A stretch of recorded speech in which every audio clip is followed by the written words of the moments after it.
expresión oral y escrita es muy importante para nuestra vida diaria, ya que se aplica de forma natural, libre y precisa. Debemos tener en cuenta que para comunicarnos lo debemos hacer de una forma adecuada, ya sea oral o por escrito. Uno de los factores que determinan la capacidad de escribir de una persona es su capacidad de entendimiento y comprensión de textos, pues si uno comprende los escritos que lee, empieza a ver que tienen cierta estructura y que cada autor le imprime un estilo diferente. De esta manera, identifica la intención de cada autor. Gracias a los métodos de comunicación oral y escrita, el administrador de empresas hace participación en conversaciones, transacciones, entrevistas, debates, expresándose con claridad, intercambiando ideas, opiniones, acuerdos, argumentos, consejos e información compleja de forma adecuada. Importante asimismo no perder los hábitos de lectura y de escritura, pues es la única manera de adquirir experiencia e ir mejorando en el ejercicio.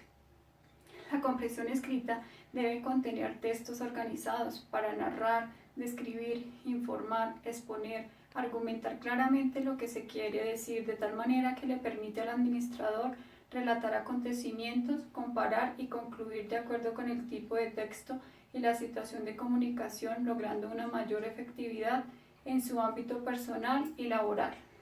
El administrador, mediante su expresión oral, le permite manejar un escenario con mayor agilidad, logrando hacer entender sus ideas, como también si se presentan preguntas o dudas. Mediante su pronunciación clara y natural, con buena fluidez, hace que su público o entorno se sienta conforme y siempre estén atentos a sus indicaciones.